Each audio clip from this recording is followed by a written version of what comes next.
A long time ago, in a galaxy far, far away.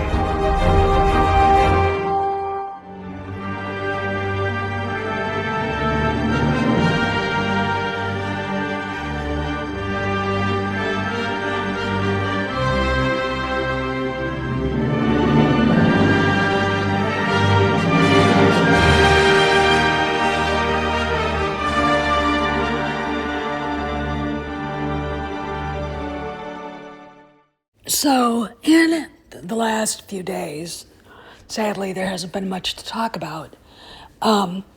It did come to my attention that there had been a few articles going all the way back to June about the fake Daisy Ridley movie and how the fans were being sexist and bigoted again because they don't want the movie. And I started thinking about the fact that people are being gaslit. Now, I'm not above being brutally honest about Kathleen Kennedy, and when I talk about her,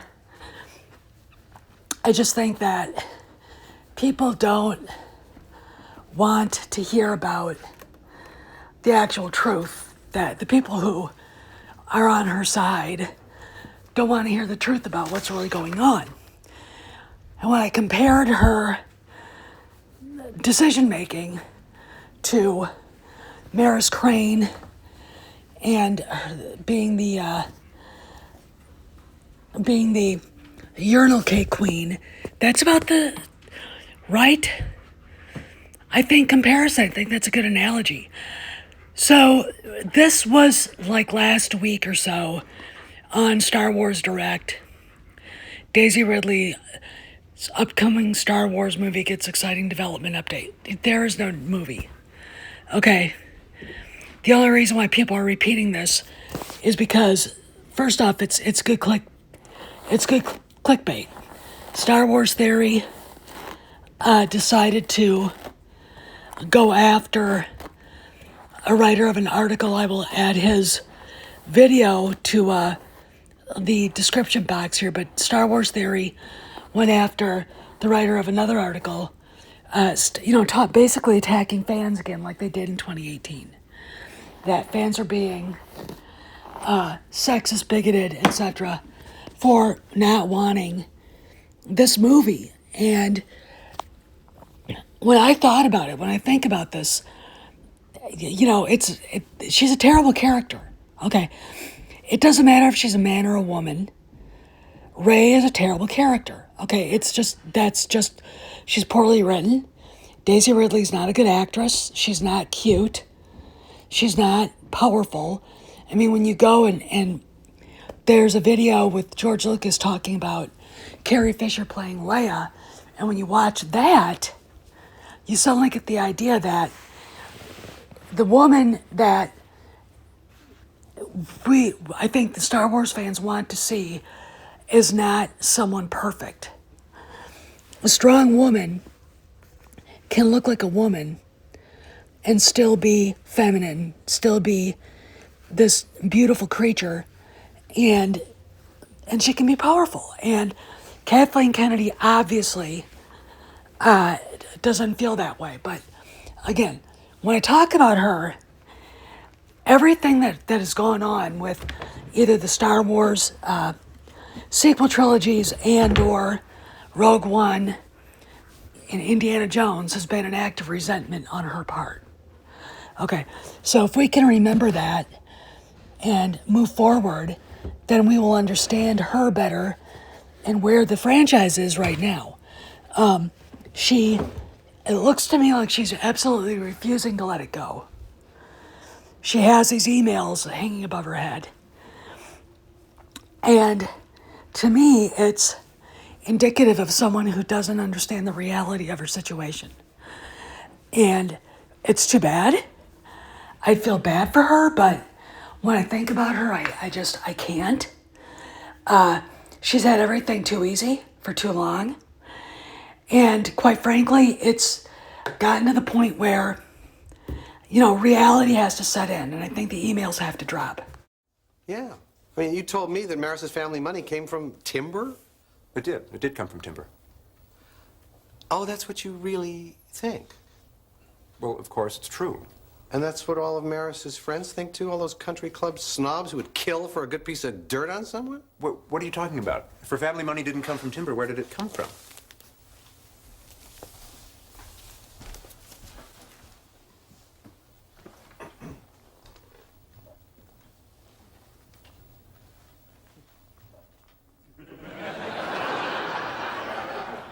Urinal cakes?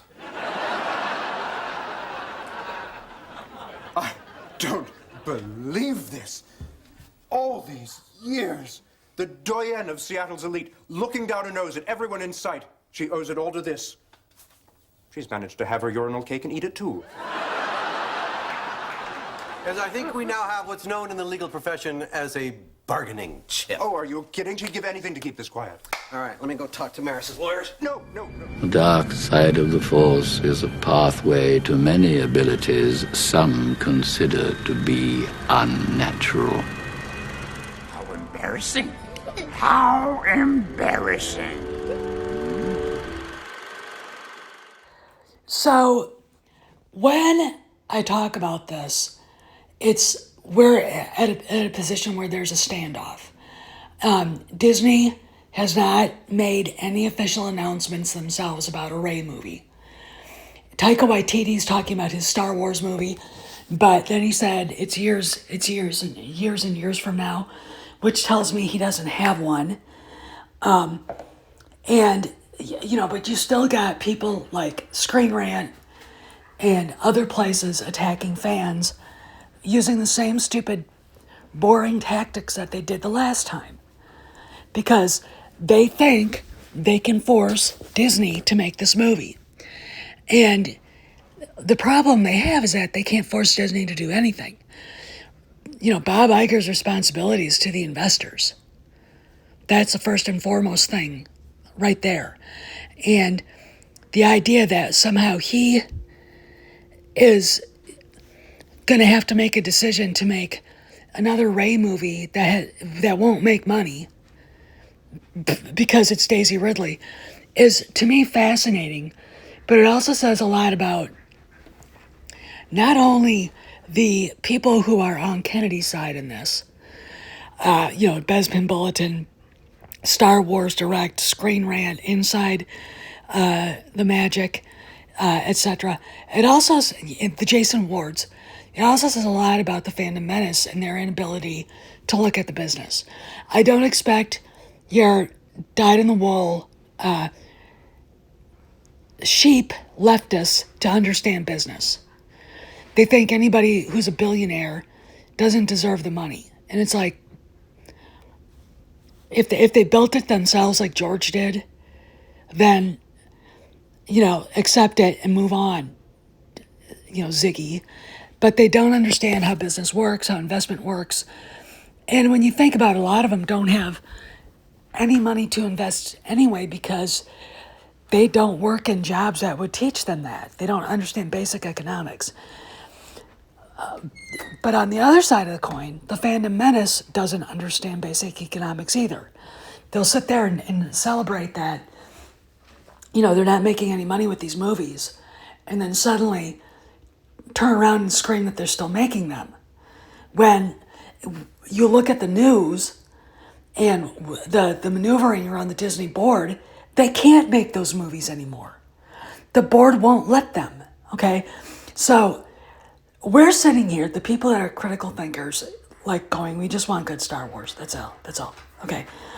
We who liked Ahsoka, the Book of Boba Fett, Kenobi, and Mandalorian, and the Bad Batch are like, we just want good Star Wars, are looking at the rest of these people going, you don't know what you're talking about.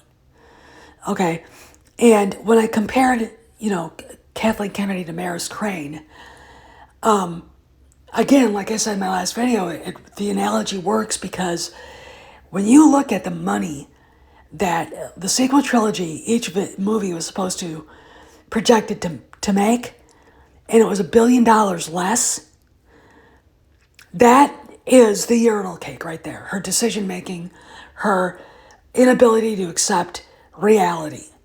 Okay, that is it in a nutshell. And she came up with this stupid idea for a Ray movie, I think just to give Iger the middle finger and to pretend that she was still in charge. I mean, we all know that she went up to Iger and said, look, I want to stay. I want to do this Ray movie. And he said, absolutely not. And she defiantly did what she wanted to. All right. And to me, I just go, you know, they have a problem with her. And the email drop, hopefully it will come sooner rather than later. All right. I know Gina said soon.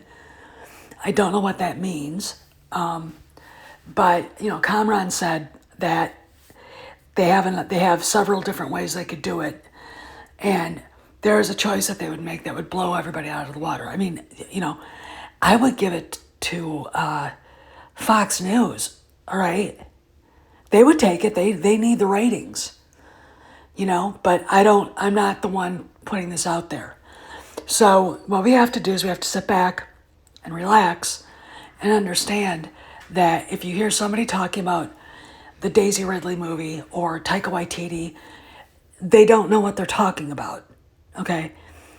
None of the changes that have been made that we know of for sure have been announced because Kennedy is still there. And until she says, I'm quitting, I retire, I resign, gets eaten by a shark on her paddleboard, everything's in limbo, okay? But just when you think about her, think about Maris Crane, the urinal cake queen, and you've pretty much got the perfect fictional avatar for Kathleen Kennedy. This is Steph signing out. I'll see you around the galaxy.